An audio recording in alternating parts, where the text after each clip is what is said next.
Hello everyone, ఈరోజు మనము మూసీ నది వరదల గురించి నేర్చుకుందాము. 1908 సెప్టెంబర్ 28న 6వ నిజాం మీర్ మెహబూబ్ అలీ ఖాన్ కాలంలో మూసీ నదికి వరదలు సంభవించాయి. ఈ వరదలలో చాలామంది చనిపోయారు, 20,000 మంది మరణించారు. అఫ్జల్గంజ్ హాస్పిటల్ పూర్తి స్థాయి ధ్వంసమైంది. అదే సమయంలో అఫ్జల్గంజ్ హాస్పిటల్లోనే 200 సంవత్సరాల వయస్సు గల ఒక పెద్ద చింత చెట్టు ఉంది. ఇది ఇప్పటికీ సజీవంగా ఉంది. ఈ చింత చెట్టు పైన ఎక్కి 150 మందికి పైగా ప్రాణాలను కాపాడుకున్నారు. ఇప్పటికీ ప్రతి సంవత్సరం సెప్టెంబర్ 28న ఈ చింత చెట్టు దగ్గరికి సామాజిక కార్యకర్తలు నిలబడి కొంతసేపు మౌనం పాటిస్తారు.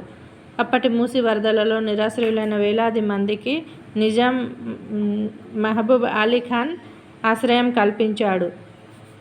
తర్వాత ఈ మూసీ నదికి ప్రాజెక్టును నిర్మించాడు. ఇలాంటి వరదలు ఇంకెప్పుడు